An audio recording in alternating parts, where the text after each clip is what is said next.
Well, well, well. It seems that it's time to start. So, very good afternoon to you. It's 1 o'clock. I don't know what you've got for lunch today. I've been having a lovely experience of listening to my friend Matthew Nash playing and singing since, can it be 8 a.m.? And he's still over there at the Lockdown Singers page, and he'll be going till 5. And this is because he's achieved 1 year of playing every weekday at 10 o'clock for an hour.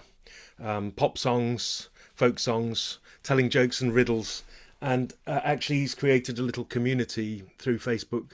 And as somebody who lost lots of his conducting work and his teaching work, I think out of that shock and despair, he's really made something and used technology well, and actually inspired me partly to come and talk online because, as many of you know, I'd never done such a thing before the pandemic. I hope you're doing well. Come across to the Lockdown Singers if you like at 2 o'clock because I'm going to be interviewing Matthew about his year. And actually, I've got a special Elton badge because that's the joke that I always pipe up when Elton is about to sing and remind everyone to pop their teeth in so we get good diction. So I shall be chatting with Matthew at 2 o'clock on Facebook on his page. Anyway, lovely to see you. Recommendations this week have actually sprung out of the way we'd gone last week, and if you come into the Zoom room at the end, I've pasted the link for this Zoom meeting at the top and I've pinned it in the comments. So if you scroll up the comments, it should be there at the top. But just before I close the meeting, I will paste it again and see if that helps everyone, because there were some waifs and strays last week and I'm sorry. This week's recommendations came out of that little trail we went on with traditional folk music of Corsica and a bit of Georgian stuff, and people write interesting things in response. I've had several emails and comments on Facebook, and one of this week's recommendations was sent to me by Simona. Absolutely wonderful L'Arpeggiata performance of a traditional shepherd's lamenting sort of ostinato thing, which I will have a look at afterwards. But thank you for that. Among the other recommendations this week, actually, let's just get it up for a minute. I have noticed that there was a concert. It's not even on the list. There's a concert by Cappella Pratensis. It's listed in the side of this talk, which I think looks really interesting. I couldn't go. It was last night. It's Mouton Mass, sung live from Facsimile. The Aramaic chanting, well, I expect many of you have seen that before. It just always makes me cry, and I suppose I should just go with that, despite disliking some aspects of it. The Tallis, I think, is absolutely beautiful. It's played on low recorders, and these TED Talk just really tickled me, and it was a conductor at a university talking about the things that work for him with students, and I'd like to come on to that a little bit later. As we've said before, don't follow the algorithm all the time, because these tech companies, YouTube, Facebook, all the others, they're learning about your tastes all the time, and what they're doing is narrowing where they take you. Although the world is available, they work out your appetite and they feed you more of the same. And personally, I've made it a point this week to take CDs off the shelf again, both of polyphony and some still in their wrappers from years ago I listened to, and also pop. And I've had a Beatles session, and I've been listening to a lot of 80s pop, which is my kind of teenage pop love, and a bit of folk music. So always go with the serendipity of the thing you take off the shelf. And I well remember sitting in the college library and being distracted and stressed and unable to do my actual essay, and reading books about other subjects, pulling down books on history and art and theology, or just chatting with my friends and eating crisps, but and going in the faculty library as well and listening to LPs that I would never buy. And I think all of this feeds the mind.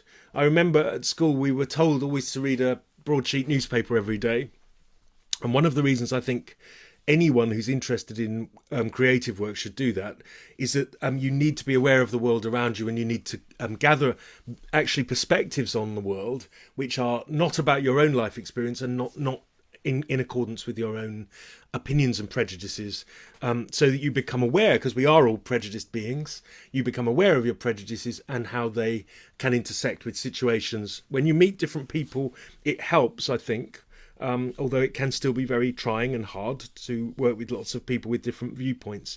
But I have been thinking a lot, given Spotify and other streaming services, the sheer ubiquity of everything, I think makes us less likely to explore in some ways. It's as if it's all come over us like a tsunami, and it's become a sort of brackish lagoon of stuff. And instead of it being constantly refreshed by new energy in culture, I think actually it's got a bit stuck. And of course, I suppose it's a bit like me in a supermarket, actually. I used to shop in a very small branch of the Co-op in North London, and they had 3 kinds of everything, you know. And if you go to some of the discount stores now, they have 2 kinds of things. If you go back to a really big superstore and there are 27 kinds of washing powder, the paralysis that comes over you as you stand there wondering which one is best and starting to make comparisons actually is highly stressful and probably paralyzes your ability to choose. So I think it's also why, apart from some of the divisions and sensitivities in culture at the moment, it's probably why so much stuff is having these warnings put on the front about its content, because most of the things from past decades wasn't designed to be present now.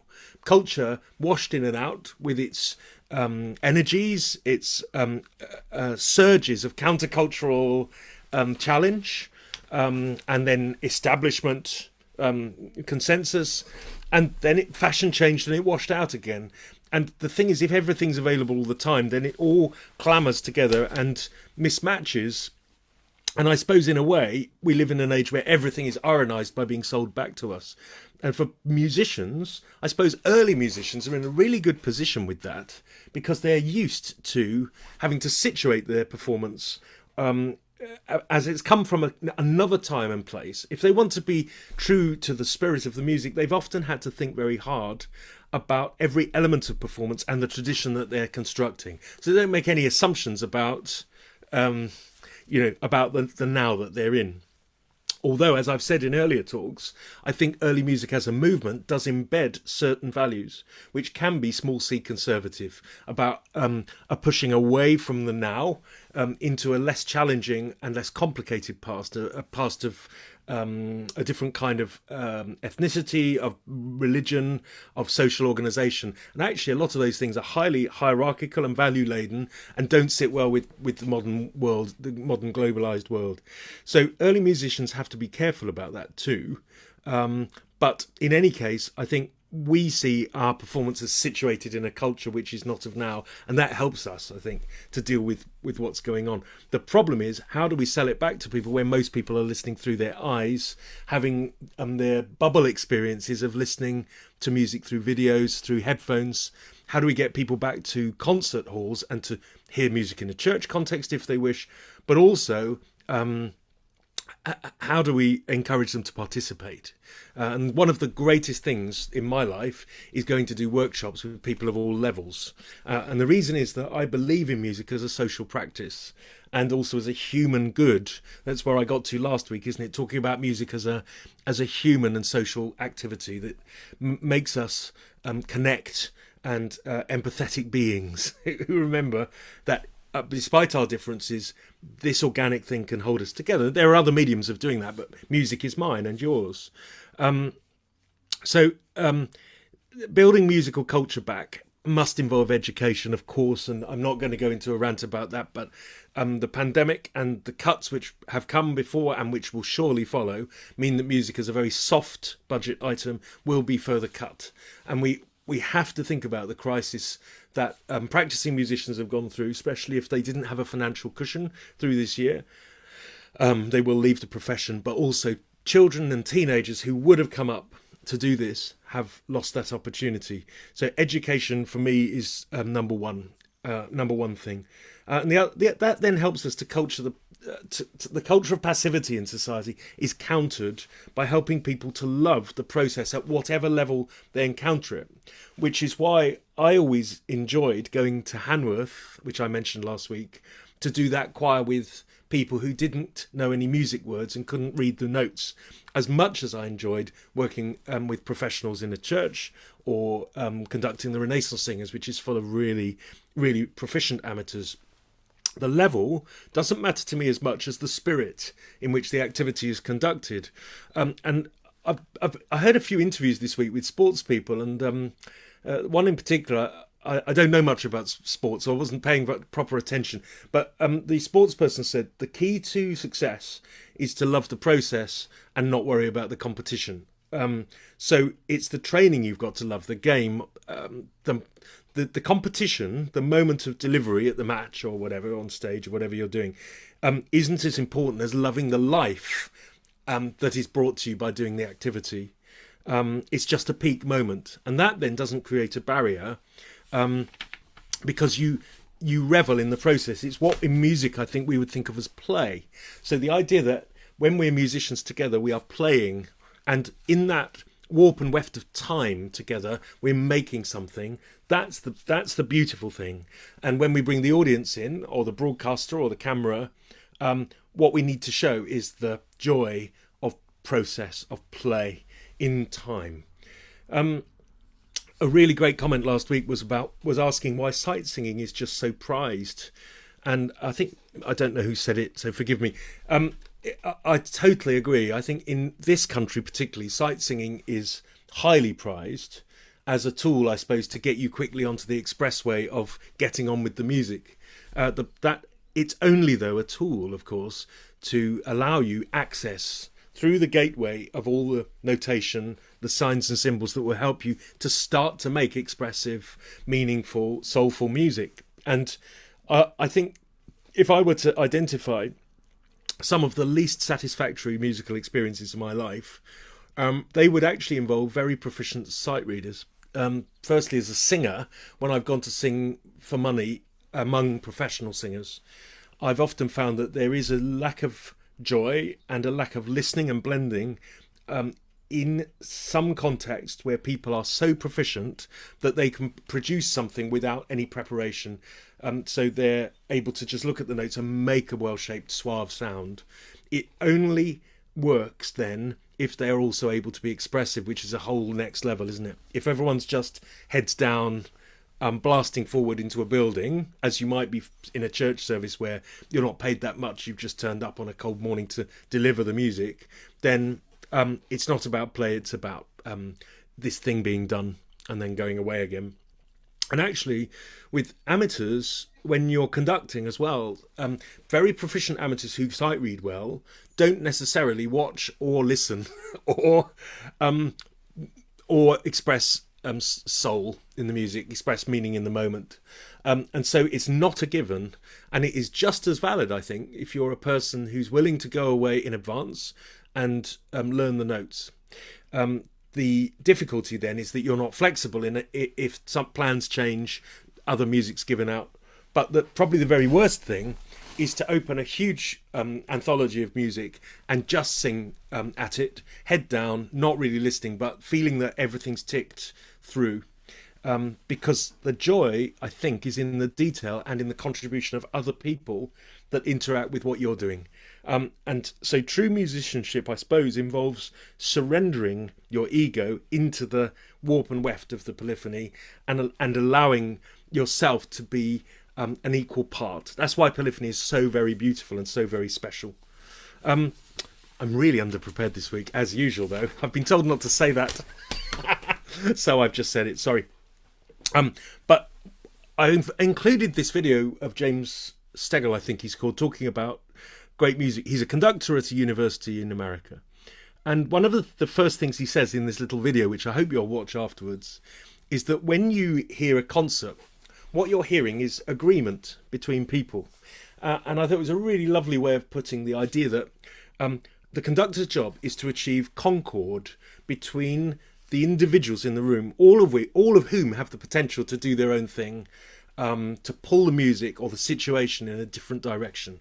But the conductor achieves alignment and concord between those people. And therefore, that's why I love watching rehearsals, by the way, because I like watching the process of all the iron filings being aligned by the magnet.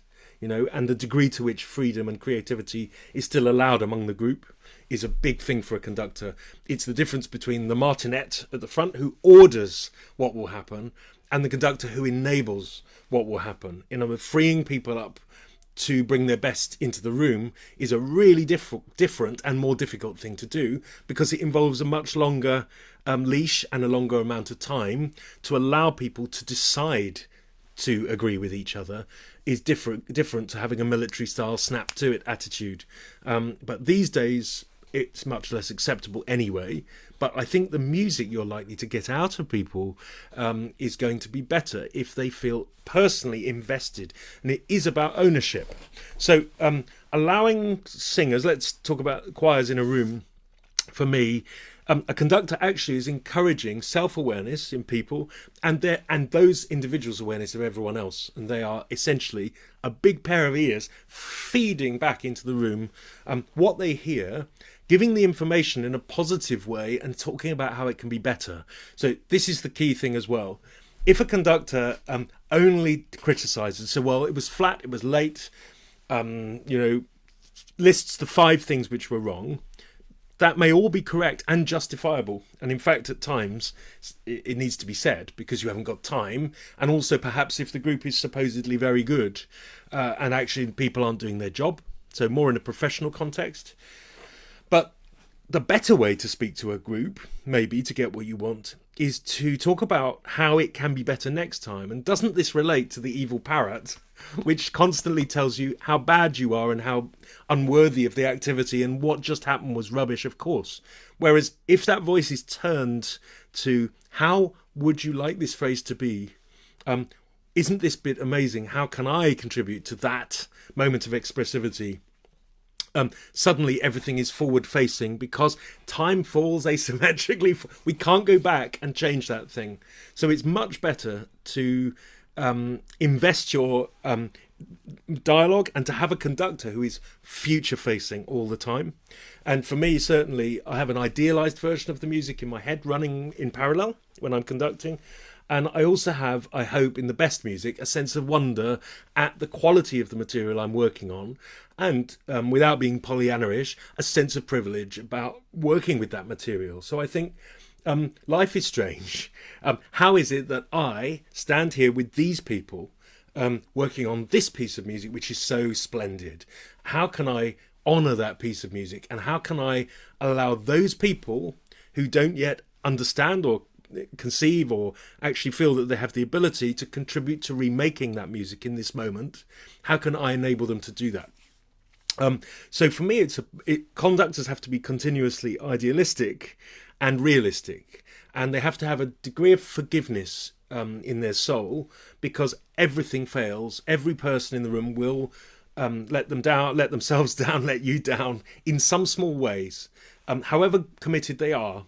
And the only way to proceed from that point is to be forgiving and positive into the next moment, because the goal is some celestial,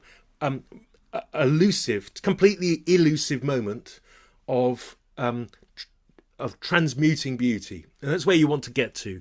All you can do as a conductor is align the circumstances as best you can, but you can't control them, because as soon as you ossify what you're doing into a form of control, then you start to crush down the elements in the room which actually make the music fly and beautiful.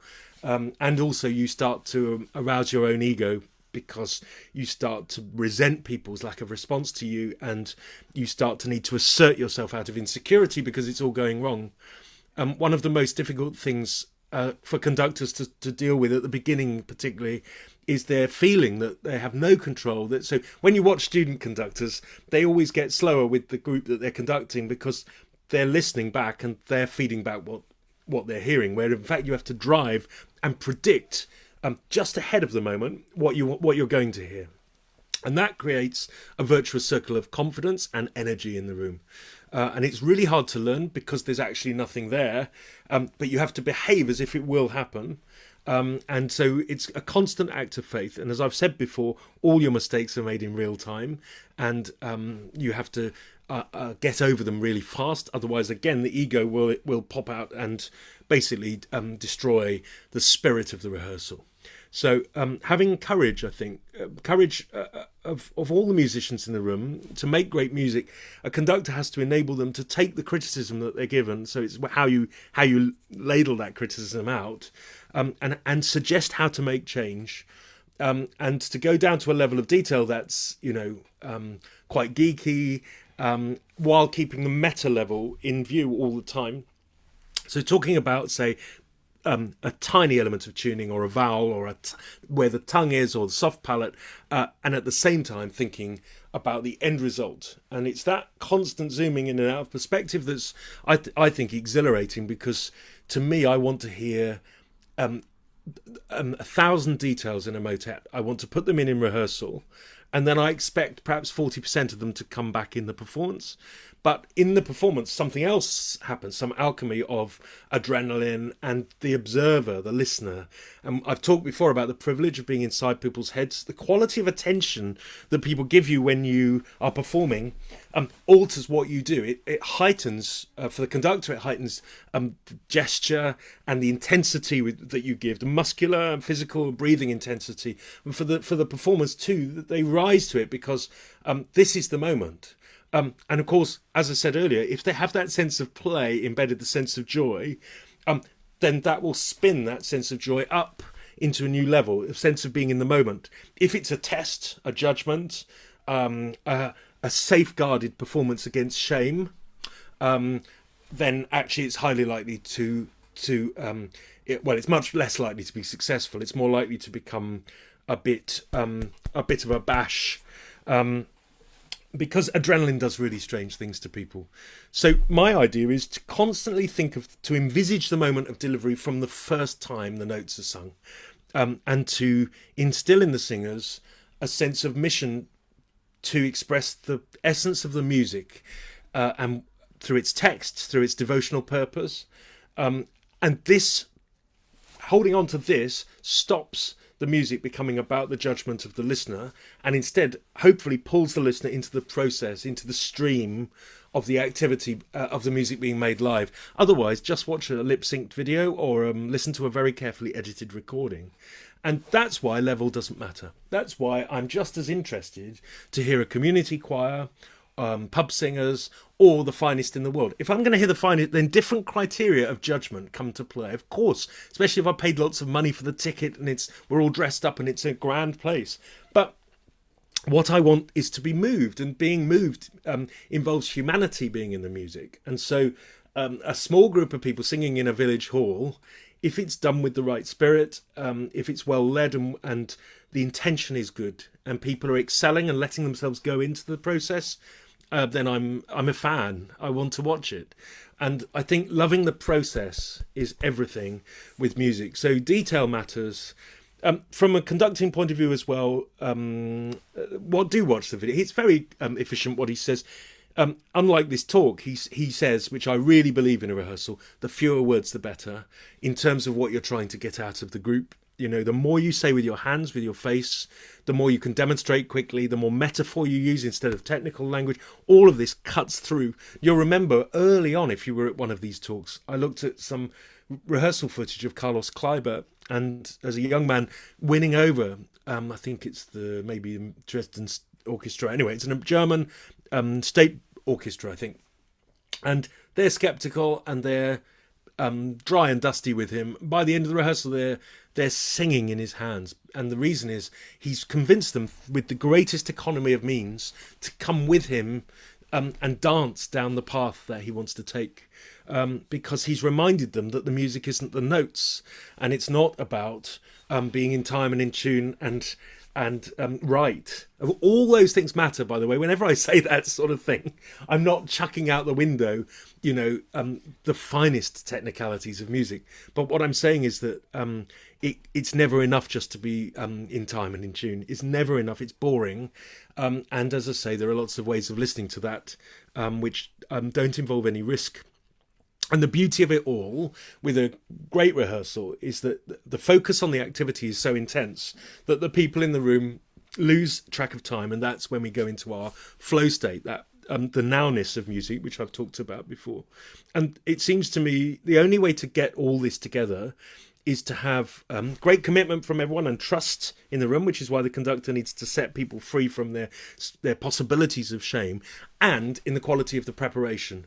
So ideally, a conductor will have spent as long as the rehearsal takes in preparing as a minimum to get ready, and the performers will have spent just as long getting ready. That's why sight readers or not is less relevant than people who are willing to let go of the symbols of music and to enter into the warp and weft of making the music now.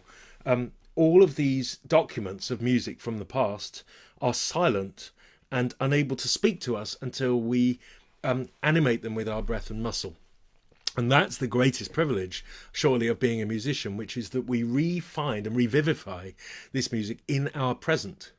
And we discover again and again that there is humanness in that music, in the interaction between us, the moment we're in, and that past inspiration coming to us through history. Is very romantic ideas, isn't it? Probably very unfashionable.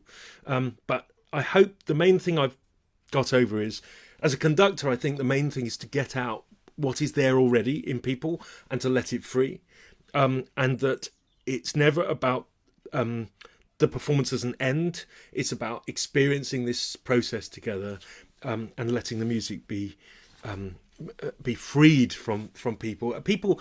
The greatest thing that ever happens to me is when people don't know what time it is at the end of a rehearsal, or that they're surprised and moved to find that they've done something which on paper they thought was beyond them. And just asserting that it is so, and then behaving as if this is going to unfold and showing faith in those people. That is the greatest thing about being a conductor. Right, I'm going to paste. I don't know if anyone's listening to this today. I'm going to paste into my comments the Zoom link, and then I'm going to disappear from Zoom. So I think, let's see if the computer will behave. Okay, so here's the link again, and I'm now going to close the meeting. And I don't expect many to come today because there's lots of else going on. But if you join me, I'll see you in a minute. I'm stopping the live stream. Thank you so much for watching my ramble. Keep well and safe.